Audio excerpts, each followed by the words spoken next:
Kanchipuram Vakula silks నాణ్యత మా ప్రాధాన్యత. మదీనాగూడ, మియాపూర్, హైదరాబాద్ లో త్వరలో శుభారంభం. మిస్ యూనివర్స్ ట్రాన్స్ ఏషియా మరి ఆ టైటిల్ అనేది కూడా సంపాదించుకున్న తెలుగు అమ్మాయి ఒకరున్నారు. మరి ఇప్పుడు మెయిన్గా చెప్పాలంటే ఒక పోలీస్ సెక్టార్లో, సర్వీస్ సెక్టార్లో అండ్ మోడలింగ్ చేస్తూ ఇలాగే బోల్డ్ అన్ని మరి బాధ్యతలను కూడా నిర్వర్తిస్తూ ముందుకెళ్తున్న హర్షిని ఇప్పుడు మనతో పాటు కూడా ఉందన్నమాట. మరి ఆ టైటిల్ సాధించడానికి గల ద మెయిన్ రీజన్ అండ్ తనకి ఎదురైన ఎన్నో మరి అవాంతరాలను కూడా దాటుకుని మరి సక్సెస్ఫుల్గా ముందుకు వెళ్తున్న హర్షిని, మరి తన ఇన్స్పిరేషనల్ స్టోరీ ఎలా ఉందా ఏంటి అనేది కూడా మనం ఈరోజు ద రియల్ టాక్ విత్ చాణక్యలో మనం తెలుసుకున్నాం. హాయ్ హర్షిని. హాయ్ అండి. ఎలా ఉన్నారు? I'm good. మీరు ఎలా ఉన్నారు? చాలా చాలా బాగున్నాను. And first of all congratulations. Thank you. ఎందుకంటే మిస్ యూనివర్స్ ట్రాన్స్ ఏషియా అనేది కూడా సాధించారు. అండ్ ఇదే కాకుండా 3 టైటిల్స్ అనేది కూడా సాధించారు. ఎస్. ఎలా అనిపిస్తుంది? I feel I'm proud. ఎందుకంటే చిన్నప్పటి నుండి ఏ ఇండియాలోనైతే నేను డిస్క్రిమినేషన్, హరాస్మెంట్, లైక్ వ్యతిరేకత, లైక్ నా హక్కులు నేను సాధించుకోవడానికి కూడా అడుగడుగునా కష్టపడ్డా ఇదే ఇండియాని యూనివర్స్లో రిప్రజెంట్ చేసే అవకాశం నాకు రావటం ఇట్ వాజ్ హానర్. సో నేను ఇండియాని యూనివర్స్లో రిప్రజెంట్ చేసినప్పుడు నాట్ ఓన్లీ నేను కాదు, మన ఇండియాని రిప్రజెంట్ చేస్తున్నాను. యూ ఆల్ నోస్ మనకి like females Femina miss India కానీ, మిస్ వరల్డ్ కానీ, మిస్ యూనివర్స్ కానీ ఫీమేల్స్ ఎలా రిప్రజెంట్ చేసినప్పుడు ఒక ఆదరణ వస్తుందో, లైక్ అలా I had a dream from my childhood. నేను అలా ఇండియాని కానీ రిప్రజెంట్ చేయాలి, ఆ ఎక్స్పీరియన్స్ చేయాలనేది ఒక డ్రీమ్ అనమాట. వెన్ ఎవర్ ఐ రిప్రజెంట్, నేను ఫైనల్స్లోకి వెళ్ళినప్పుడు హర్షిని మేక్లా ఫ్రమ్ ఇండియా అని అనౌన్స్ చేసినప్పుడు, సో నాకు క్రౌనింగ్ పెడుతున్నప్పుడు, నాకు షాష్ వేస్తున్నప్పుడు it was a great moment. లైఫ్లో మర్చిపోలేని రోజు అంటూ ఉంటుందంటే అదనమాట. డ్రీమ్స్ కమ్స్ ట్రూ అంటారు కదా, అట్లానే చిన్నప్పటి నుండి మనం కన్న కళలు నిజమైతే అది ఎంత ఆనందం ఉంటుందో ఆ ఆనందం అనమాట. ఆడియన్స్లో నుండి ఇండియా ఇండియా అని కేకలు పెట్టడం, కేరింతలు పెట్టడం, నన్ను నా పేరుతో కదా హర్షిని అని పిలవకుండా ఇండియా ఇండియా అని వేరే కంట్రీస్ నుండి వచ్చిన అమ్మాయిలందరూ ఇండియా ఇండియా అని పిలవడం. So I became India. So India నేను రిప్రజెంట్ చేయటం, నాకు క్రౌనింగ్ పెట్టడం, ఆడియన్స్లో నుండి నాకు ఆదరణ రావటం, కేరింతలు, చప్పట్లు, ఇట్ వాజ్ అన్మెమరబుల్ మూమెంట్ నాకు. అంటే ఆ చీరప్ అనేది కూడా సో ఎన్నో చిన్నప్పటి నుంచి కంటున్న కళలు అనేది కూడా నిజం చేసుకుంటున్న సందర్భం నిజంగా it was an priceless. Okay. అంటే మీరు ఈ జర్నీ అనేది కూడా అంత ఈజీగా ఎప్పుడూ రాలేదు. యూజువల్గా ఒక ట్రాన్స్జెండర్ అనేటప్పటికీ వాళ్ళ లైఫ్లోనే ఒకసారి అబ్బాయి నుంచి ఇలా అమ్మాయిగా మారిన తర్వాత ఎదురయ్యే సంఘటనలు కానీ సో మనం దారి పొడుగునా చూస్తూ ఉంటాం. ఎవరిని కదిలించినా కానీ ఒక్కొక్క ఆ జర్నీ అనేది కూడా ఎంతో పెయిన్ఫుల్గా అనేది కూడా ఉంటుంది. It's true. సో హర్షిని మేకల ఒక స్టోరీ అనేది ఎలా ఉంది? ఇట్స్ పెయిన్ఫుల్ అండి. మీరు అన్నట్లుగానే మీకు కొంతవరకు ట్రాన్స్జెండర్ అనగానే తెలిసేమో, సొసైటీలో ఇప్పటికీ కూడా కొన్ని అపోహలు ఉంటాయి. ట్రాన్స్జెండర్ అనగా ఏంటి అనగానే అబ్బాయిల నుండి అమ్మాయిగా మారిపోతారా, లేకపోతే కోరికల కోసం మారిపోతారా, లేకపోతే హార్మోనల్ చేంజ్ ఒక ఏజ్ వచ్చిన తర్వాత మారిపోతారా అనే అపోహలు ఉంటాయి. నా దృష్టిలో రియల్ ట్రాన్స్జెండర్ అంటే ఏంటంటే by birth trans woman by birth. You know I was in 7 years. 7 years ఉన్నప్పుడు మనకి ఏం నాలెడ్జ్ ఉంటుందండి, లోకజ్ఞానం తెలియదు. పిల్లలతో ఆడుకున్నాము, స్కూల్కి వెళ్ళాము, వచ్చాము, అమ్మ నాన్న ప్రేమ అదే ఉంటుంది. బట్ 7 years ఏజ్ నుండి కూడా I feel I'm a girl, I'm not a boy. అక్క బట్టలు వేసుకొని స్కూల్కి వెళ్తాను, మారం చేసేదాన్ని. స్కూల్ రాగానే ప్యాంట్ షర్ట్ ఇస్త్రేసేస్తే అక్క గౌన్ వేసుకొని మురిసిపోయేదాన్ని. I feel I'm comfortable with male, not male clothes. I'm comfortable with female clothes, అంటే గౌన్స్, ఫ్రాక్స్ లైక్ అలానే. బట్ అమ్మ నాన్న రిలేటివ్స్ వీళ్ళందరూ నన్ను తిడతా ఉండేవాళ్ళు, నువ్వు వేసుకోకూడదు, నువ్వు ఎట్లా ఉండేది కాదు అట్లనే. అలానే కొంతకాలం జరిసేది నాకు. లైక్ నేను 8th క్లాస్కి 7th క్లాస్కి వచ్చినప్పుడు, ఐ మీన్ 12 years వచ్చినప్పుడు అప్పుడప్పుడే కొంచెం పెరుగుతున్నా. అప్పటికి ఇంకా స్ట్రాంగ్గా పెరుగుతున్నాయి నా కోరికలు. అమ్మాయి డ్రెస్లే వేసుకోవాలి, స్కూల్ రాగానే అక్క బట్టలే వేసుకోవటం, అమ్మాయికి జరిగే ప్రతిదీ నాకు జరగాలనే కోరిక. Like I'll tell one example, people will laugh. You know విలేజెస్లో ఏంటంటే మెచ్యూరిటీ ఫంక్షన్స్ చేస్తూ ఉంటారు. మా ఇంట్లో 2 అక్కలు ఉన్నారు, అక్కలిద్దరికి మెచ్యూరిటీ ఫంక్షన్ చేస్తారు, నాకు చేయట్లే mummy. I use to fight అమ్మని, నాకెందుకు మెచ్యూర్ ఫంక్షన్ చెయ్యవు, అక్కడికి చేసావు నాకెందుకు చేయవని ఐ యూస్ టు ఫైట్, గొడవ చేస్తూ ఉండేదాన్ని. అప్పుడు నేను చిన్నప్పుడు చంటి మూవీ చూసాను. సో మీనా గారు తాడాట ఆడుతూ కింద పడిపోగానే ఆమెకు ఫంక్షన్ చేస్తారు.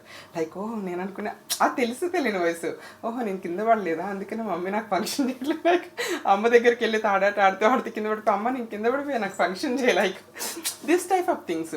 ఇది మనం విన్నప్పుడు కొంచెం కామెడీగా అనిపించవచ్చు, కానీ you can imagine I'm girl అనే ఫీలింగ్ ఎంత స్ట్రాంగ్గా ఉందో.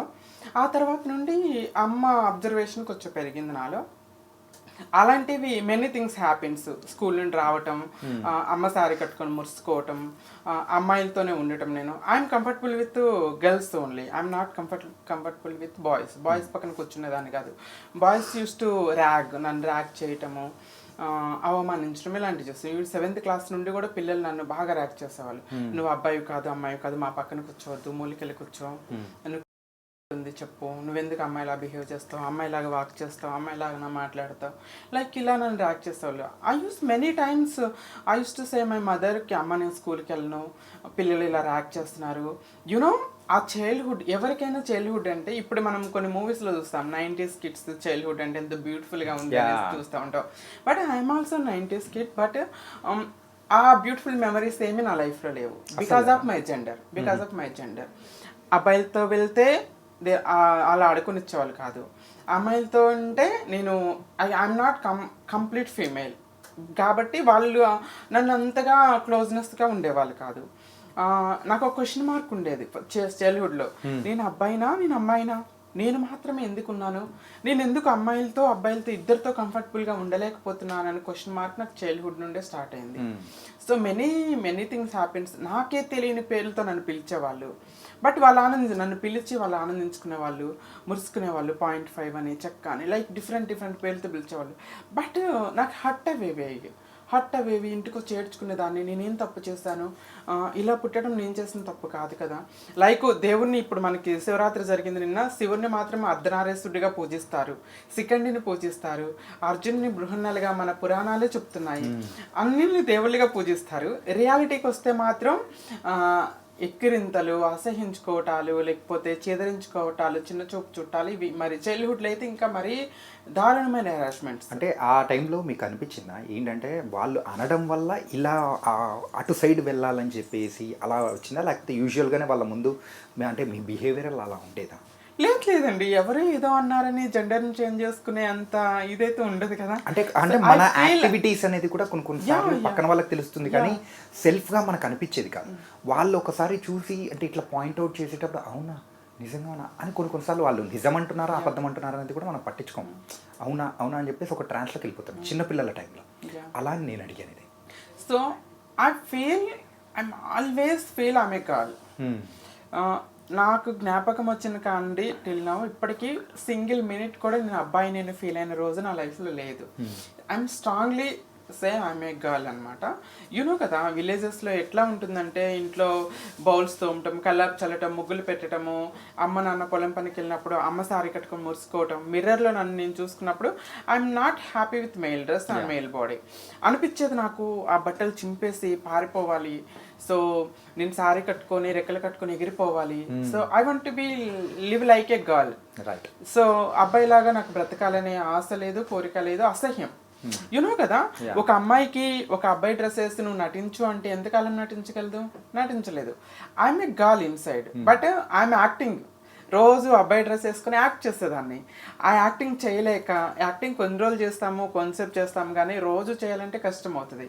యాక్టింగ్ చేయలేక నన్ను నేను అలసిపోయి వెళ్ళిపోవాలి, పారిపోవాలి అనుకున్న ఇన్సిడెంట్స్ చాలా ఉన్నాయి నా లైఫ్లో. అంటే మీ ఫ్యామిలీలో తెలిసిన తర్వాత సో వాళ్ళ దగ్గర నుంచి వచ్చిన రియాక్షన్?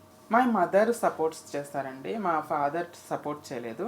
లైక్ ఇది మంది పురుషాధిపత్యం ఉన్న సొసైటీ కాబట్టి I'm not blaming all mens. కొంతమంది మెన్స్ ఏంటంటే పరువు, ప్రతిష్ట, పిల్లలు ఏమైపోయినా, కుటుంబం ఏమైపోయినా అని పట్టించుకోకుండా పరువు ప్రతిష్ట అని బ్రతికే వాళ్ళు. విలేజెస్లో ఉన్న ఫ్యామిలీస్ అయితే ఇంకా కొంచెం అంటే పంతాలు పట్టింపులు అనేది కూడా ఎక్కువగా ఉంటాయి. ఎక్కువగా ఉంటాయి. సో ఇలాంటివి యాక్సెప్ట్ చేయాలి అని అంటే కూడా వాళ్ళు ఒకసారి కాదు 100 సార్లు కాదు 1000 సార్లు ఆలోచిస్తుంటారు. ఆలోచించాలి. Yeah same happens. మా నాన్న అదే నా వల్ల తలెత్తుకొని తిరగలేకపోతున్నాను సొసైటీలో, పరుగు పోతుంది, మీ అబ్బాయి 0.5గా చెక్క అంట హిజ్రా కమ్యూనిటీలో కలిసిపోయాడు, లైక్ ఇంత దారుణంగా మాట్లాడేవాళ్ళు. సో మా డాడీ ఇంటికి వచ్చి he use to scold my mother, అంటే తన వల్ల నేను తిరగలేకపోతున్నాను సొసైటీలో, నా పరుగు పోతుంది అని మా అమ్మని బ్లేమ్ చేసేవాళ్ళు. My mother use to fight for me. అంటే ఈవెన్ మా నాన్న నన్ను చదివించొద్దు, స్కూల్కి పంపించదు, స్కూల్కి వెళ్తే ఇంకా స్ప్రెడ్ అయిపోతుంది, ఏదైనా తెలిసిపోతుంది అనే ఉద్దేశంతో నన్ను స్కూల్కి వెళ్ళొద్దు, చదివించొద్దు అని కూడా అన్నారు many times. But my mother use to motivate me, my mother use to support me. మా రిలేటివ్స్లో విలేజెస్లో కూడా నన్ను ఎవరైనా అరెస్ట్ చేస్తున్నా, ఎవరన్నా ఏమన్నా అన్నా, షీ యూస్ టు ఫైట్. మీరెవరు నా బిడ్డను అంటానికి, మీరేమన్నా ఒక పూట మాకు తిండి పెడుతున్నారా అని చెప్పి మా మదర్ ఫైట్ చేసేది. నేను వెన్ ఎవర్ ఐఎమ్ డౌన్, పిల్లలు నన్ను ర్యాక్ చేస్తారు, అరెస్ట్ చేస్తారు, ఐ యూస్ టు గో మా మమ్మీకి, నేను చదువుకున్నమ్మా, స్కూల్కి వెళ్ళను, నాకెందుకు ఈ జన్మ వచ్చింది, దేవుడు నన్ను ఎందుకు ఇలా సృష్టించారు, నాకు గాజులు వేసుకోవాలని ఉంది, బొట్టు పెట్టుకోవాలని ఉంది, సారీ కట్టుకోవాలని ఉంది, అమ్మాయిలాగా ఉందా, ఈ ప్యాంట్ షర్ట్ వేసుకోవాలని లేదు అని use to say my mother. Starting మా మదర్ ఏడ్చారు, బాగా ఏడ్చారు. తర్వాత షీ యూస్ టు అండర్స్టాండ్, బాగా అర్థం చేసుకున్నారు. మరి అక్కల దగ్గర నుంచి సపోర్ట్ అనేది ఎలా ఉంది? అక్కలు వాళ్ళు మ్యారేజ్ అయిపోయింది వాళ్ళకి, అంటే ఈ విలేజెస్లో త్వరగానే 18 yearsకి మ్యారేజ్ చేస్తారనమాట. నేను 10th క్లాస్కి వచ్చే టైంకి ఇద్దరికి మ్యారేజ్ అయిపోయింది. ఓకే. సో అప్పుడు అక్కలు అత్తవారింట్లో ఉన్నారు కాబట్టి ఆ ప్రాబ్లం ఏం లేదు. నేను, తమ్ముడు, అమ్మ, నాన్న ఉండేవాళ్ళము ఇంట్లో. బట్ మా తమ్ముడి ఫ్రెండ్స్ వాళ్ళకి అందరికి కూడా తెలియటం వల్ల తమ్ముడు కూడా కొంచెం బాధపడేవాడు బికాస్ ఆఫ్ మై జెండర్. ఇప్పుడు హీఈస్ వెరీ హ్యాపీ. మనము లైక్ చిన్నప్పుడు అంటే నేను స్టార్టింగ్ నా జెండర్ చేంజ్ చేసుకొని నేను ఇలా మారుతున్న టైంలో హీ యూస్ టు డౌన్లో ఉండేవాడు, బాధపడేవాడు, నా వల్ల తను పరుగు పోతుంది, నా వల్ల వాడు ఫ్రెండ్స్ హరాస్ చేస్తున్నారని. Now so when ever I'm success వచ్చిన తర్వాత అందరూ యాక్సెప్ట్ చేస్తారు. అట్లా రీసెంట్గా అంటే ఈ బిఫోర్ లాస్ట్ ఇయర్ నాని గారి చేతుల మీదుగా చీర్ లీడర్స్ సన్మానం అని జరిగిందనమాట, తెలంగాణ పోలీస్ డిపార్ట్మెంట్. అప్పుడు మా మదర్ ఫాదర్ లేరు కాబట్టి మా బ్రదర్కి సన్మానం చేస్తారు. He is very happy. చిన్నప్పుడు నీ వల్ల నాకు అవమానం, నీ వల్ల పరుగు పోతుంది అనుకున్నాను, బికాస్ ఆఫ్ యూ ఓన్లీ నాకు ఇంత పెద్ద స్టేజ్ మీద నాకు ఫెలిసిటేషన్ జరిగిందని హీ వాస్ వెరీ హ్యాపీ. అంటే బై గాడ్ గ్రేస్ నాకు ఫ్యామిలీ సపోర్ట్ అనేది మంచిగా ఉండటం వల్లే ఈరోజు ఒక సక్సెస్ఫుల్ లైఫ్ లీడ్ చేయగలుగుతున్నాను. అమ్మ నాన్న లేనప్పటికీ కూడా తమ్ముడు, అక్కలు దే ఆర్ వెరీ సపోర్టివ్, నన్ను బాగా అర్థం చేసుకుంటారు, ఎంకరేజ్ చేస్తారు. They are very I'm blessed with family. And ఏంటంటే యూజువల్గా మీతో నేను ఇంటర్వ్యూ చేయడానికి one of the big reason ఏంటంటే you are the inspirational for many members. Really ఏంటంటే మనం బయట చూస్తూ ఉన్నాం చాలామంది ఎవరైనా కానీ ట్రాన్స్జెండర్స్ వాళ్ళ ఇంట్లో ఫ్యామిలీ సపోర్ట్ కొంతమందికి ఉంటుంది, కొంతమందికి ఉండదు. కానీ అలా వాళ్ళు మారిపోయిన వాళ్ళని నార్మల్ పీపుల్ ఎవరైనా కానీ లేడీస్ అయినా జెంట్స్ అయినా వాళ్ళు చూసే విధానం అనేది కూడా మారిపోతుంటుంది సడన్గా. కానీ వీళ్ళు ఏంటి ఇలా సతాయిస్తూ ఉంటారు, ఇట్లా వచ్చి షాప్స్ దగ్గరికి వస్తూ ఉంటారు, ఇలా చేస్తూ ఉంటారు, ఇలా అని అంటుంటాం. కానీ అలాంటి వాళ్ళ మధ్యలోంచి మీరు వచ్చి so your done your graduation and ఇప్పుడు పిహెచ్డి అనేది కూడా చేయడానికి వెళ్తూ ఉన్నారు. అలాగే కాకుండా సో ఒక మోడలింగ్ కెరియర్గా ఎంచుకొని you're going with a successful way. ఇన్ని చేసుకుంటున్నప్పుడు అరే మేము కూడా చెయ్యొచ్చు కదా, అరే హర్షిని గారు చేస్తున్నప్పుడు మేము ఎందుకు చేయకూడదు అని చెప్పేసి వాళ్ళకు కూడా ఒక ఫైర్ అనేది నింపుతున్నారు చూసారా. That's what really very very happy. Thank you. చిన్నప్పటి నుండి మా మదర్ నాకు ఒక మాట చెప్పారండి, నువ్వేంటి అనేది నీ పుట్టుక చెప్పదు, నువ్వేంటో నీ జీవన విధానం, నీ బ్రతికే విధానమే చూపిస్తుంది జనాలకని చెప్పారు. సో ప్రతి వ్యక్తి కూడా మన పుట్టుక, మన జెండర్, మనం ఏంటో డిసైడ్ చేయలేదు. మనం సక్సెస్ అయ్యాము మన వే ఆఫ్ లివింగ్ని బట్టి, మనం చేసే పనిని బట్టి మనకు గుర్తింపు రావటం, రెస్పెక్ట్ రావటం, డిస్రెస్పెక్ట్ రావటం అనేది కూడా మీరు అన్నట్టుగా తెలుస్తుంది. So I became a trans. If I choose whatever trans community based వృత్తులు నేను చూస్ చేసుకున్నట్టయితే I don't get respect always. I mean నాకు డిస్క్రిమినేషన్ ఎదురయ్యేది, నేను అవమానాలు బెగ్గింగ్కి వెళ్ళావు, షాప్స్కి వెళ్ళావు, అరెస్ట్ చేసావు, చిచ్చిచ్చి అంటారు, చచచా అంటారు. I don't want that. Like ఇప్పుడు నేను సాఫ్ట్వేర్ కంపెనీలో హెచ్ఆర్గా వర్క్ చేశాను. So people use to call me ma'am. That much of respect I'm earning. అంటే మన లైవ్లీహుడ్ని బట్టి మనం చేసే పనిని బట్టే మనకు రెస్పెక్ట్ వస్తుంది, కానీ మన జెండర్ని బట్టి రాదని నేను అభిప్రాయపడతాను. ఎందుకంటే యూ కెన్ సీ మెయిల్స్లో కూడా 6 నెలల పాప నుండి 60 ఏళ్ళ ముసలాళ్ళ వరకు రేప్ చేసే అబ్బాయిలు ఉన్నారు, అత్తను చంపిన కోడళ్ళు ఉన్నారు, కోడలు చంపిన అత్తలు ఉన్నారు. అలా అని మెయిల్స్ మొత్తాన్ని చెడ్డవాళ్ళు అనరు, ఫీమేల్ మొత్తాన్ని.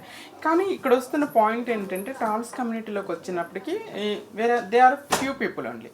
మనము జెండర్ని పట్టేసి గ్రూప్ని పట్టేసి డిసైడ్ చేయలేం వాట్ ఈస్ పర్సన్ అనేది. ఇండివిజువాలిటీ చూడట్లేదు ఇక్కడ కొంతమంది ఫ్యూ పీపుల్, ఇండివిజువాలిటీని చూడట్లేదు. చూడకుండా ట్రాన్స్ అనగానే they made for that, they made for this అన్నట్టుగానే ఒక అపోహ అనేది సొసైటీలో ఉంది. ఆ అపోహ తొలగినప్పుడు మాత్రమే ఇండివిజువాలిటీకి మనకి వాల్యూ వస్తుంది. సో బీయింగ్ ఏ ట్రాన్స్, నేను మాస్టర్స్ చేశాను, తర్వాత ఎన్జిఓస్లో జాబ్ చేశాను, సాఫ్ట్వేర్ కంపెనీస్లో జాబ్ సర్చింగ్ కోసం వెళ్ళినప్పుడు మెనీ పీపుల్ రిజెక్టెడ్. బట్ ఎన్ని రిజెక్షన్స్ వచ్చాయి అప్పుడు సాఫ్ట్వేర్ లో ఉన్నప్పుడు? మెనీ రిజెక్షన్స్ అండి. మెయిన్ గా దీనికి సంబంధించేనా? అంటే because of my gender. Because of gender వల్లే ఉంటుందా? అవును, ఎస్. కొంతమంది కంపెనీస్లో ఇంటర్వ్యూకి వెళ్ళినప్పుడు అమ్మ మేము ట్రాన్స్ని హైర్ చేసుకోవట్లేదు వెళ్ళు అన్నారు, ఇంకా మాకు ఆ పాలసీస్ రాలేదు మేము తీసుకోలేమన్న వాళ్ళు ఉన్నారు. But I accept it. Some people ఏంటంటే ఒక పర్సన్ ఉన్నారండి ఇంటర్వ్యూకి వెళ్ళినప్పుడు whenever I reveal I look like a girl, many people won't recognise they. So starting తన అమ్మాయి అనుకున్నారు. ఇంటర్వ్యూ అయిపోయిన తర్వాత I use to say like I'm a trans person, my inter study was completed in male name. So I said suddenly అతని లుక్స్ suddenly change అయిపోయాయి, పైనుండి కిందకి చేంజ్. అంటే ఒక ట్రాన్స్ అనగానే ఇమ్మీడియట్గా తన మైండ్ సెట్ కానీ లుక్ కానీ మెంటాలిటీ కానీ చేంజ్ అయిపోతుంది. Why? We all are human beings. ఒక అమ్మాయిల్లో మంచి చెడు ఉన్నారు, అబ్బాయిల్లో మంచి. ట్రాన్స్లో కూడా చదువుకొని రెస్పెక్టబుల్గా లైఫ్ లీడ్ చేయాలనుకున్న వాళ్ళు, నాలాంటి వాళ్ళు చేస్తున్న వాళ్ళు కూడా మెనీ పీపుల్ ఉన్నారు. అలా ఎందుకు చూడలేదు? ఒక ట్రాన్స్ అనగానే జాబ్ చేయడానికి వచ్చింది, నీ దగ్గర ఆపర్చునిటీ ఉంటే ఇవ్వు, మీ దగ్గర ఆపర్చునిటీ లేకపోతే లేదమ్మా అని చెప్పాలి. హీ యూస్ టు సే అమ్మ నీ నెంబర్ ఇచ్చెళ్ళు నేను నైట్కి వస్తా అన్నాడు. Yeah, directly software. Yeah. Oh my God. So I feel bad. ఒక అమ్మాయిని అయితే ఇది డైరెక్ట్గా అడగలేడు కదా. Because of my gender only నేను డిస్క్రిమినేషన్ ఫేస్ చేయాల్సి వచ్చింది. అప్పుడు నేను జెండర్ చేంజ్ చేసుకొని సర్జరీస్ అయిపోయి నా సక్సెస్ కోసం ఫైట్ చేస్తున్న స్టార్టింగ్ డేస్ కాబట్టి I didn't fight, I was cried. ఏడ్చుకున్నాను, ఎందుకు పీపుల్ ఇలా థింక్ చేస్తున్నారు. Everybody deserve respect. భారత రాజ్యాంగాన్ని రచించిన అంబేద్కర్ గారు కుల మత వర్ణ వర్గ లింగభేదం లేకుండా అందరికీ సమానత్వం కల్పించారు. So our fundamental rights says మనకి రైట్ ఉంది, గౌరవం ఉంది, రెస్పెక్ట్గా బ్రతకొచ్చు అని ఉంది. But everywhere we go, everywhere disrespect, everywhere hates, ఇలాంటి డిస్క్రిమినేషన్ ఎదురవుతుంటే ఎలా సక్సెస్ అవ్వాలి, ఎలా రెస్పెక్ట్ఫుల్ లైఫ్ లీడ్ చేయాలి? కానీ మీరు ఈ యొక్క మార్గంలో ఏదైతే చేస్తూ వెళ్తూ ఉన్నారో అలాంటి టైంలో ఇలా మిమ్మల్ని అడిగిన సందర్భాలు, హెరాస్ చేసిన సందర్భాలు ఏమన్నా ఎక్కడైనా ఎదురయ్యాయా? యా, అంతేనండి. ఇది ఒక ఎగ్జాంపుల్. ఇదే కాకుండా నేను ఐఎమ్ డూయింగ్ యాక్టింగ్ ఆల్సో. కొన్ని లైక్ మూవీస్లో ఆడిషన్స్కి వెళ్ళినప్పుడు లైక్ అంటే many people rejected, I don't feel. కానీ కొంతమంది ఏంటంటే నువ్వు ట్రాన్స్ కదా, నువ్వు సర్జరీస్ చేసుకున్నావు కదమ్మా, నువ్వు ఫీమేల్ ఎలా ఫిజికల్గా ఉండగలరో నువ్వు ఉండగలవాలా? డైరెక్ట్లీ అడిగిన క్వశ్చన్స్ ఉన్నాయి. కొంతమంది డైరెక్ట్గా కమిట్మెంట్ అడిగిన వాళ్ళు కూడా ఉన్నారు, జెండర్తో సంబంధం లేకుండా. I last many characters. ఇప్పటికీ నేను ఇండస్ట్రీలో ఫేస్ చేస్తున్న ప్రాబ్లం ఏంటంటే ట్రాన్స్జెండర్ క్యారెక్టర్స్ ఆపర్చునిటీస్ ఉన్నాయనుకోండి, నేను అక్కడ ఆడిషన్కి వెళ్ళానుకో, అమ్మ you look like feminine, you look like a girl, trans క్యారెక్టర్కి సూట్ కావు. అంటే ట్రాన్స్ క్యారెక్టర్ ఎలా ఉండాలంటే మస్క్యులైన్గా ఉండాలి, అబ్బాయిలాగా ఉండాలి, నల్లగా ఉండాలి, మీసాలు గడ్డాలతో ఇలా ఉండాలని వాళ్ళు డిజైన్ చేస్తున్నారు. So okay, your wish. Sometimes I feel happy. So అమ్మో నేను అమ్మాయిలాగా ఉన్నాను, కంప్లీట్ ఫెమినైన్గా ఉన్నాను అన్నారు. I take it like a compliment తీసుకొని I can do female characters, then I look like a girl. So female క్యారెక్టర్స్కి ఆడిషన్స్కి వెళ్ళినప్పుడు అమ్మ నువ్వు ట్రాన్స్ కాబట్టి నువ్వు ఫీమేల్ క్యారెక్టర్స్. నాకు ఇక్కడ క్వశ్చన్ మార్క్ వస్తుంది ఆల్వేస్. ట్రాన్స్ క్యారెక్టర్కి వెళ్ళినప్పుడేమో నువ్వు ఫీమేల్గా ఉన్నావు, నువ్వు ట్రాన్స్ క్యారెక్టర్ చేయలేమంటారు. ఫీమేల్ క్యారెక్టర్ చేయడానికి వెళ్ళినప్పుడేమో because of you are a trans person use చేయడానికి వీల్లేదని. మరి నేను ఏం చేయాలి, ఇంట్లో కూర్చొని చెక్క భజన చేసుకోవాలి? ఆ క్వశ్చన్ ఎప్పుడు వస్తుంది? So how many of male person అంటే మన ఇండస్ట్రీలో not only Telugu industry India లెవెల్లో చూసుకుంటే ఎంతమంది హీరోలు ఎంతమంది మెయిల్స్ ట్రాన్స్ క్యారెక్టర్స్ చేస్తారు? సో మెనీ పీపుల్ అసలు లీడ్ ట్రాన్స్ క్యారెక్టర్ ఉన్నప్పుడు కూడా పెద్ద పెద్ద హీరోలు కూడా ట్రాన్స్ క్యారెక్టర్లు చేశారు. ఫీమేల్స్ కూడా ట్రాన్స్ క్యారెక్టర్లు చేశాడు. శక్తి అని ఒక సీరియల్ వచ్చింది కలర్స్లో, ఇది ట్రాన్స్జెండర్ రియల్ స్టోరీ. రుబినా దిలక్ తను ట్రాన్స్ క్యారెక్టర్ చేశారు. ఫీమేల్స్ ట్రాన్స్ క్యారెక్టర్ చేస్తున్నారు, మేల్స్ ట్రాన్స్ క్యారెక్టర్ చేస్తున్నారు. ట్రాన్స్ పర్సన్స్ ఫీమేల్ క్యారెక్టర్ చేసిన వాళ్ళు ఎవరైనా ఉన్నారా? లేదు. నోబడీ. ఎందుకు ఈ డిస్క్రిమినేషన్? ఫిల్మ్ ఇండస్ట్రీలో కూడా everywhere we are facing discrimination like this. అలాంటప్పుడు సొసైటీ నుండి ఇప్పుడు ఒక క్వశ్చన్ వస్తుంది, మీరు ఎందుకు భిక్షాటన చేస్తారు, మీరు ఎందుకు ఇది చేస్తారు, ఒక గౌరవంగా జాబ్ చేసుకొని బ్రతకరు అనే క్వశ్చన్ మార్క్ వస్తుంది. సో నేను బీయింగ్ ఎడ్యుకేటెడ్, నేను జాబ్ చేయడానికి ఆపర్చునిటీస్ కోసం వెళ్ళినప్పుడే ఐఎమ్ ఫేసింగ్ రిజెక్షన్స్, ఇలాంటివి ఎన్నో ఫేస్ చేయాల్సి వస్తుంది. సో చదువులేని వాళ్ళు బికాస్ ఆఫ్ జెండర్ స్కూల్స్లో harassments, most of the trans womens ఏంటంటే చిన్నప్పుడు స్కూల్కి వెళ్ళినప్పుడు అక్కడ డిస్క్రిమినేషన్ ఫేస్ చేయలేక స్కూల్ డ్రాప్ అవుట్స్ అవుతారు. ఎడ్యుకేషన్ సపోర్ట్ ఉండదు, తల్లిదండ్రుల యాక్సెప్టెన్స్. నాకంటే మా మదర్ సపోర్ట్ వల్ల నేను కంప్లీట్ చేయగలిగాను. నేను ట్రాన్స్జెండర్ ఎన్జిఓలో వర్క్ చేసినప్పుడు ఐ నోటిస్డ్ మెనీ థింగ్స్. తల్లిదండ్రులే ఇంట్లో నుండి గెంటేస్తారు, తన బిడ్డ అవగానే వాళ్ళ పరువు పోతుంది, సొసైటీలో తలెత్తుకు తిరగలేరని గెంటేస్తారు. ఫోటోకి దండేసి చనిపోయాడని చెప్తారు. కొంతమంది తల్లిదండ్రులు చంపేసిన వాళ్ళు కూడా ఉన్నారు. కొంతమంది కాలో చేయో తీసేసి మూల మీద కూర్చోబెట్టేసి ఫుడ్ పెడుతున్న తల్లిదండ్రులు కూడా ఉన్నారు. మెనీ ఇలాంటి ఇన్సిడెంట్స్ మెనీ ఉన్నాయి. కరెక్టివ్ రేప్స్ చేస్తున్న తల్లిదండ్రుల దగ్గర కరెక్టివ్ రేప్స్ అంటారు. అంటే రేప్ చేస్తే ఆటోమేటిక్గా జెండర్ చేంజ్ అయిపోద్ది. What is this? Current shock పెట్టిస్తారు. Many things happens. ఇలాంటివన్నీ జరుగుతున్నప్పుడు చదువు లేక, సొసైటీలో యాక్సెప్టెన్స్ లేక, పేరెంట్స్ యాక్సెప్టెన్స్ లేక కమ్యూనిటీలోకి వెళ్తారు. కమ్యూనిటీలో ఇక కమ్యూనిటీ బేస్డ్ వృత్తులు చేసుకోవాల్సి వస్తుంది. నాలాగా చదువుకొని జాబ్ కోసం వెళ్తున్న వాళ్ళకే ఇది దొరకట్లే. ఇంకా వాళ్ళ పరిస్థితి యూ కెన్ ఇమాజిన్ ఎలా ఉంటుంది అని. ఇలా అని నేను కమ్యూనిటీలో ఉన్న వాళ్ళందరూ గొప్ప వాళ్ళని నేను అన్ను. దేర్ ఆర్ మెనీ పీపుల్, అంటే వల్గర్ బిహేవియర్ చేసేవాళ్ళు, తప్పులు చేసేవాళ్ళు మెనీ పీపుల్ ఉన్నారు. అలా అని అందరినీ తప్పుగా చూడొద్దు. Few people, there every gender అండి. మేల్స్లో మంచి చెడ్డ ఉన్నారు, అమ్మాయిల్లో మంచి వాళ్ళు చెడ్డ వాళ్ళు. At the same time trans కమ్యూనిటీలో కూడా there are few people vulgar behave చేస్తే తప్పు చేసే వాళ్ళు ఉన్నారు. దేర్ ఆర్ ఫ్యూ పీపుల్ కష్టపడి చదువుకున్నా కూడా జాబ్ ఆపర్చునిటీస్ రాక సతమతం అవుతున్న వాళ్ళు ఉన్నారు. జాబ్స్ కోసం వెళ్ళినప్పుడు వర్క్ ప్లేసెస్లో ఇలా డిస్క్రిమినేషన్, హరాస్మెంట్స్ ఫేస్ చేస్తున్న వాళ్ళు కూడా మెనీ పీపుల్ ఉన్నారు.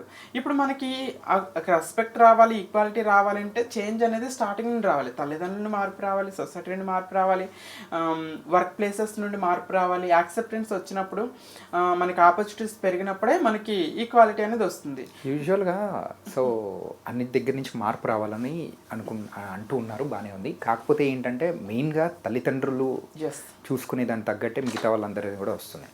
ఆ విషయంలో మీరు ఒక లక్కీ అని అనుకోవచ్చు. ఏంటంటే మీకు సపోర్ట్ చేయడానికి ఒక మదర్, సో తను స్ట్రాంగ్గా నిలబడింది కాబట్టి సో అది అనేది వచ్చింది. ఓకే, మీరు సాఫ్ట్వేర్ జాబ్ చేస్తున్న టైంలో, యాజ్ ఏ హెచ్ఆర్గా చేస్తున్న టైంలో కొలీగ్ సైడ్ నుంచి కానీ any comments wise anything have you faced? No. So I'm blessed with, ఎందుకంటే I worked in JLL, Jones Lang LaSalle వెళ్ళి MNCలో వర్క్ చేశాను. నేను జాయిన్ అయినప్పుడు వాళ్ళు ఒకవేళ నువ్వు ట్రాన్స్ అని తెలిస్తే అమ్మ కొంచెం ఏమన్నా డిస్క్రిమినేషన్ రావచ్చు, you look like a girl కాబట్టి నువ్వు అమ్మాయిలాగే వర్క్ చేసుకో, నో ప్రాబ్లం అని చెప్పారు. సో అరౌండ్ 6 months నేను గర్ల్ లాగానే వర్క్ చేశాను. అప్పుడు మనకి 2017లో 377 యాక్ట్ వచ్చింది. 377 యాక్ట్ ప్రకారం LGBTQI ట్రాన్స్ పీపుల్కి కూడా లైక్ MNCSలో కానీ సాఫ్ట్వేర్ సెక్టార్లో డైవర్సిటీ అండ్ ఇన్క్లూజన్ రూపంలో జాబ్ ఆపర్చునిటీస్ ఇవ్వాలి, గవర్నమెంట్ సెక్టార్స్లో కూడా అని మనకి ఆ చట్టం వచ్చింది. అప్పుడు వాళ్ళు వచ్చేసి హర్ష్ని ఆల్రెడీ నిన్ను హైర్ చేసుకున్నాం మేము, ఇఫ్ యూ డోంట్ మైండ్ మేము ఇంట్రడ్యూస్ చేస్తాము స్టాఫ్కి అండ్ సొసైటీకి అంటే ఐ సెడ్ ఐఎమ్ ఓకే. కానీ ఏ విషయంలో కూడా మీరు భయపడిన సందర్భాలు ఎక్కడా లేదా? భయపడిన సందర్భాలు అంటే భయపడ్డాను, సర్జరీ టైంలో బాగా భయపడ్డాను. ఎప్పుడు జరిగింది ఇది? నాది 2016లో నేను కంప్లీట్ ఫీమేల్ సర్జరీ చేయించుకున్నాను. ఇక్కడ బాంబేలోనా? ఢిల్లీలో డాక్టర్ నరేంద్ర కౌశిక్. అంటే యూజువల్గా ఇలా ట్రాన్స్ఫార్మ్ అయ్యేదానికి అంటే మాకు తెలిసినంత వరకు వేరే ఇంతకుముందు ఇంటర్వ్యూస్తో ఎవరితన్నా చేసినప్పుడు వాళ్ళు కూడా చెప్పింది it was an very painful Yes. And also ప్రాణాలు కోల్పోయిన సందర్భాలు అనేది కూడా బోలెడెన్ కూడా ఉన్నాయి అని చెప్పేసి. It's true. సో మీరు ఆ టైంలో బాగా భయపడ్డారనమాట. బాగా భయపడ్డానండి, ఎందుకంటే చాలామంది చూసాను నేను బిఫోర్ నా సర్జరీ, చాలామందిని చూసాను. సర్జరీ అయిపోయిన తర్వాత రీసర్జరీస్ అవ్వటం, యూరిన్ ఇన్ఫెక్షన్స్ అవ్వటం, సర్జరీస్ ఫెయిల్ అయి చనిపోవటం. రీసెంట్గా కూడా ఇంత టెక్నాలజీ డెవలప్ అయినా కూడా హాస్పిటల్లో సర్జరీ అయిన 5 daysకి ఒక అమ్మాయి చనిపోయింది. లైక్ అవన్నీ చూసినప్పుడు చాలా భయపడ్డాను. But it's a big surgery, 7 to 8 hours సర్జరీకే పడుతుంది. సర్జరీ తర్వాత 40 days బెడ్ మీద రెస్ట్ ఉంటుంది. లైక్ ఇట్స్ వెరీ పెయిన్ఫుల్, చాలా నరకం అనుభవించాను. 40 days ఈ కోలుకుంటున్న సమయంలో మీరు ఫేస్ చేసిన సందర్భాలు చాలా దారుణంగా ఉండేదండి. లైక్ ఒక 3-4 days వరకు ఫుడ్ పెట్టరు, వాటర్ పెట్టరు. ఏడ్చేదాన్ని, నీళ్ళల్లో చేయి ముంచి నా నాలుగు తడపండి, లైక్ అట్లా ఏడ్చుకునేదాన్ని. కాళ్ళు అటు జరపండి ఇటు జరపండి నేను ఏడ్చుకునేదాన్ని. లైక్ 4 days తర్వాత నాకు ఒక చిన్న ఇడ్లీ పెట్టారు. ఇడ్లీ పెడితే వాష్రూమ్కి వెళ్తే మొత్తం స్టిచెస్ ఉంటాయి కదా, పెద్ద సర్జరీ కదా, స్టిచెస్ పగిలిపోయి వాష్రూమ్ అంతా బ్లడ్ అయిపోయింది. ఎంత దారుణమైన సిచ్యువేషన్ అంటే సమ్ టైమ్స్ ఐ ఫీల్ అమ్మా అనవసరం సర్జరీ చేయించుకున్నాను అని ఫీల్ అయిన రోజులు ఉన్నాయి. తర్వాత కోలుకున్న తర్వాత నన్ను నేను మిర్రర్ ముందు చూసుకున్నప్పుడు I look complete female. So దేవుడు చేసిన మిస్టేక్ని కూడా ఫుల్ఫిల్ చేసుకున్నా. I became complete girl right now. ఆ సెల్ఫ్ కాన్ఫిడెన్స్, సెల్ఫ్ రెస్పెక్ట్ ముందు ఈ పెయిన్స్, ఈ బాధ అంతా కూడా చిన్నగా అనిపిస్తాయి. లైక్ అంటే కదా, చిన్నప్పటి నుండి మనకి ఏదైతే ప్రాబ్లం వల్ల, ఏదైతే పార్ట్ మనకి లేకపోవటం వల్ల సొసైటీ నుండి రిజెక్షన్, ఫ్యామిలీ నుండి రిజెక్షన్, అవమానాలు, ఏదేయో పేర్లతో పిలిచి చీత్కారాలు, చీదరింపులు ఇవన్నీ జరిగినాయి కదా. Now I became a girl. నేను కంప్లీట్ ఫీమేల్ అవ్వగలిగాను. నన్ను నేను మిర్రర్ ముందు చూసుకున్నప్పుడు ఐ ఫీల్ ఐఎమ్ ఫుల్ఫిల్ అని అయిపోయాను అని ఆ హ్యాపీనెస్ ముందు ఇవన్నీ కూడా చాలా చిన్నగా అనిపిస్తాయి అంతే. యా, ఇది సో మూవీ ఇండస్ట్రీలో అండ్ మోడలింగ్లో సో ఇటు సైడ్ రావాలని ఎలా అనిపించింది? నాకు చిన్నప్పటి నుండి నా ఫ్యాషన్ అంటే చాలా ఇష్టం. ఫ్యాషన్ రంగం అంటే కొన్ని ఫైనాన్షియల్ ఫ్యామిలీ ప్రాబ్లమ్స్ వల్ల కొంచెం నా డ్రీమ్స్ అన్ని హోల్డ్ పెట్టుకొని జాబ్స్ చేయాల్సి వచ్చింది. సో నేను 2018లో మిస్ ట్రాన్స్పిన్ ఇండియాలో రిప్రజెంట్ చేశాను. అక్కడ నుండి నా కెరీర్ స్టార్ట్ చేయాలనుకున్నా. ఎందుకంటే ఇప్పుడు ఫైనాన్షియల్గా ఓకే అయిపోయాను. ఇప్పుడు నవ్ మై టర్న్. నా డ్రీమ్స్ని నేను ఫుల్ఫిల్ చేసుకోవాలి. This is a small life, ఒకటే లైఫ్. సో ఇప్పుడు నా డ్రీమ్స్ అన్ని fulfil because of my gender నేను అన్ని రోజులు హోల్డ్ పెట్టుకున్నా. ఇప్పుడు నేను సర్జరీ చేయించుకున్నాను, కంప్లీట్ ఫీమేల్ అయ్యాను. Now my turn. నా డ్రీమ్స్ని నేను ఫుల్ఫిల్ చేసుకోవాలి, నా లక్ష్యాన్ని నేను చేరుకోవాలి. చిన్నప్పటి నుండి ఏదైతే నేను కలలు కన్నానో, ఏదైతే నేను ర్యాంప్ మీద వాక్ చేయాలి, ఏదైతే నన్ను నేను స్క్రీన్ మీద చూసుకోవాలి అనుకున్నానో అవన్నీ నేను నెరవేర్చుకుందాం ప్రయత్నిస్తా. At the same time being నేను ట్రాన్స్ కదా, నాకు ఆపర్చునిటీస్ రావు అనే ఒక భయం ఉండేది. ఆ భయంతో అక్కడ స్టార్ట్ చేయకుండా అక్కడ ఆగిపోవటం కన్నా స్టార్ట్ చేసి ప్రయత్నించి ఓడిపోయినా పర్లేదు. ప్రయత్నించకుండా అక్కడే ఆగిపోయి ఓటమిని అంగీకరిస్తే దట్స్ మై మిస్టేక్. ప్రయత్నించి ఓడిపోతే అది నా మిస్టేక్ కాదు, నన్ను యాక్సెప్ట్ చేయలేదు అనుకునేదాన్ని. అట్లా నేను ప్రయత్నించాను. స్టార్టింగ్లో కొన్ని రిజెక్షన్స్ వచ్చినప్పటికి కూడా నేను మిస్ ట్రాన్స్పిన్ ఇండియాలో రిప్రజెంట్ చేస్తాను. టాప్ 10 లిస్ట్లో వచ్చాను. మిస్ బ్యూటిఫుల్ స్మైల్ 2018 అవార్డు వచ్చిన తర్వాత మిస్ ముంబై, మిస్ దివాలా రిప్రజెంట్ చేస్తాను. తర్వాత హైదరాబాద్ షిఫ్ట్ అయినాక కూడా like many like ramp walk షోస్కి, మోడలింగ్ షోస్కి షో స్టాపర్గా వాక్ చేస్తాను, డిజైనర్కి వాక్ చేస్తాను, ఇలా వాక్ చేస్తాను. సెలబ్రిటీస్తో కలిపి కూడా నేను ర్యాంప్ వాక్స్ చేస్తాను. మెనీ బిశ్వక్సేన్ గారు వీళ్ళందరితో కలిపి మోహన్ ఫౌండేషన్కి వాక్ చేస్తాను. లైక్ రేణు దేశాయ్ గారు, ఝాన్సీ అక్క వీళ్ళందరితో కలిపి. ఝాన్సీ గారి గురించి కూడా వచ్చింది కాబట్టి ఇప్పుడు ఒకటి అడుగుతాను. ఝాన్సీ గారితో ఒక ప్రోగ్రామ్ ఏదో సంథింగ్ చేసినట్టు కూడా విన్నాను. ఎస్. సో ఏంటి ఆ షో, ఏంటి అది? ఝాన్సీ అక్క షీఈస్ ద మల్టీ టాలెంటెడ్ అండి. మీ అందరికీ తెలిసే ఆమె గురించి. ఆమె రీసెంట్గా ఆమె రాసి ఆమె దర్శకత్వం వహించినటువంటి టిట్ ఫర్ టాట్ ఒక నాటకం. ఆ నాటకంలో నేను ఒక పాత్ర ఇచ్చాను. ఐఎమ్ థ్యాంక్ఫుల్ టు ఝాన్సీ అక్క, ఎందుకంటే అందులో ఒక ట్రాన్స్ క్యారెక్టర్ ఉంది. ట్రాన్స్ క్యారెక్టర్కి రియల్ ట్రాన్స్ పర్సన్స్నే తీసుకోవాలనే దృక్పథంతో తను నన్ను చూస్ చేసుకున్నారు. I'm very happy. ఆ character through I learn many things from Jhansi అక్క. ఇది మేము రంగభూమిలో చేస్తాము, రవీంద్ర భారతిలో చేస్తాము. రంగభూమిలో చేసినప్పుడు మెనీ మన తెలుగు ఇండస్ట్రీ నుండి పెద్దలు చాలామంది వచ్చారు, legendary actors like Prakash Raj గారు, మురళీమోహన్ గారు, అడవిశేషు గారు, సుమంత్ గారు, లైక్ పెద్ద పెద్ద వాళ్ళు చాలామంది మా షోకి రావటం, నన్ను యాక్టింగ్ చూసి Harshini you did very well అని అప్రిషియేట్ చేయటం, it was great opportunity. First of all నా థ్యాంక్స్ టు జాన్సర్కే థ్యాంక్స్ చెప్పుకుంటున్నాను ఈ ఆపర్చునిటీ ఇవ్వడం వల్ల. లైక్ ఇండస్ట్రీలో ఉన్నప్పటికి కూడా తను కావాలనుకుంటే ట్రాన్స్ క్యారెక్టర్ని మెయిల్నో ఫీమేల్నో పెట్టుకోవచ్చు. బట్ ట్రాన్స్ క్యారెక్టర్ని ట్రాన్సే చేయాలి అని తను డిజైన్ చేసి వెతికి నన్ను తీసుకోవటం అనేది అది గ్రేట్ థింగ్. అలా అందరిలో మార్పు వచ్చి ట్రాన్స్ క్యారెక్టర్ని ట్రాన్స్ వాళ్ళకే ఇస్తే అది చాలా అండి, మాకు కూడా ఆపర్చునిటీస్ వస్తాయి. అలా అది చాలా చాలా మంచి అప్రిషియేషన్స్ వచ్చినాయి ఆ షో వల్ల. నేను యాక్టింగ్ కూడా నేర్చుకున్నాను. I'm very happy for that.